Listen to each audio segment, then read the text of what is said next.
Bonjour et bienvenue à la Voix de Yeshua, la rubrique spirituelle du Centre Yeshua.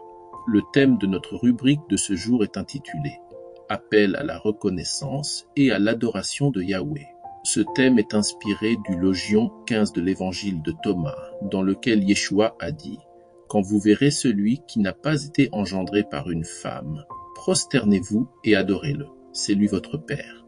En utilisant dans ses propos l'expression « Celui qui n'a pas été engendré par une femme, Yeshua désigne Yahweh, l'esprit créateur de toutes choses visibles et invisibles, qui existent au-delà des limites de la création humaine. Il souligne aussi la nature transcendante de Yahweh qui est au-delà des processus naturels de la naissance et de la génération humaine. Yeshua souligne une caractéristique essentielle de Yahweh, sa nature non créée et éternelle. Contrairement à toutes les créatures humaines qui naissent et croissent à travers des processus biologiques, Yahweh ne dépend d'aucune forme de génération physique. En désignant Yahweh comme celui qui n'a pas été engendré, Yeshua met en lumière la différence fondamentale entre le divin et l'humain. Yahweh n'est pas soumis aux lois de la nature ou au cycle de vie que nous connaissons. Sa nature transcende le temps et l'espace, étant éternelle et immuable. Par ses propos, Yeshua invite les hommes à voir Yahweh non seulement comme le Créateur, mais aussi comme une force spirituelle omniprésente qui dépasse notre compréhension limitée. Cette expression souligne également que Yahweh ne se trouve pas dans les processus de naissance, de mort ou de génération qui régissent les êtres humains. Elle signifie que Yahweh n'est pas affecté par les conditions humaines telles que la souffrance, la mortalité ou les limitations physiques. Par conséquent, cette conception de Yahweh offre une perspective réconfortante, affirmant qu'il est constant, fiable et éternel, indépendamment des circonstances changeantes de la vie humaine. Yeshua enseigne que Yahweh est un être spirituel unique et sans égal. Le fait qu'il ne soit pas engendré par une femme renforce cette unicité. En reconnaissant cette nature de Yahweh, les hommes sont encouragés à développer une relation spirituelle qui va au-delà des simples rituels ou des pratiques superficielles, à établir une connexion plus profonde avec l'essence même de Yahweh, à s'engager dans une quête d'unité spirituelle qui transcende les limitations humaines et à apprécier sa grandeur et sa majesté, tout en reconnaissant leur propre place dans l'ordre cosmique et la création de Yahweh. Par l'expression « prosternez-vous et adorez le Yeshua » appelle à l'adoration et à la vénération de Yahweh. Se prosterner et adorer sont des expressions de vénération qui impliquent une reconnaissance de la dignité et de la grandeur de Yahweh. Ces actions ne sont pas simplement des gestes physiques et ne se limitent pas à une pratique rituelle, mais elles portent une signification profonde.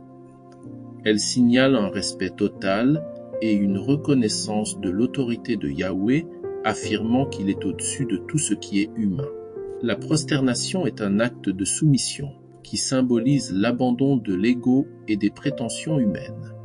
En se prosternant, les individus reconnaissent qu'ils ne sont pas au centre de l'univers, mais que Yahweh l'est.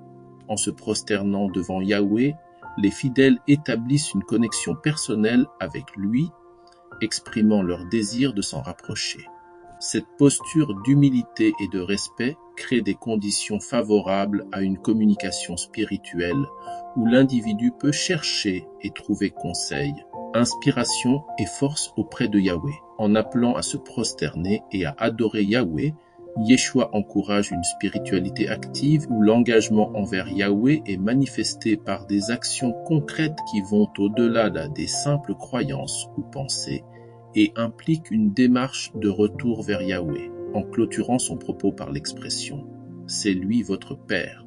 Yeshua souligne que Yahweh est notre Créateur, celui qui donne vie et existence, notre commencement et notre fin. Cette parentalité souligne non seulement le lien de filiation, mais également la responsabilité de Yahweh en tant que notre guide.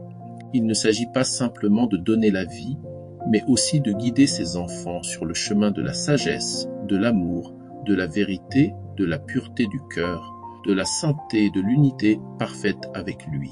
En résumé, dans ce logion 15 de l'évangile de Thomas, Yeshua invite les hommes à prendre conscience de l'existence de Yahweh et d'une dimension spirituelle qui influence leur vie quotidienne. Il présente Yahweh comme étant une réalité spirituelle, une force vivante et dynamique qui peut transformer la compréhension que les hommes ont du monde et de leur place en son sein. Pour Yeshua, il ne s'agit pas seulement d'adhérer à un ensemble de croyances ou de doctrines religieuses. Yeshua insiste sur le fait que la véritable relation avec Yahweh va au-delà des mots et des rituels car elle implique une expérience personnelle, vivante et spirituelle. Yeshua invite les hommes à s'engager activement dans la quête intérieure de Yahweh, plutôt que de se contenter de suivre des traditions religieuses ou spirituelles sans réflexion. L'invitation à se connecter à Yahweh est un appel à l'éveil, à une prise de conscience plus profonde de soi-même et de son lien avec lui.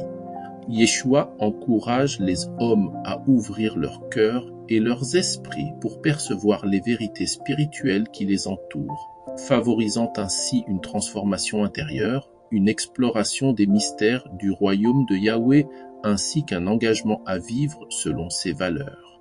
Merci une fois de plus de nous écouter, de partager cette rubrique avec vos proches et de vous abonner à notre chaîne afin d'être informé des nouvelles rubriques du Centre Yeshua. On se donne rendez-vous à la prochaine rubrique.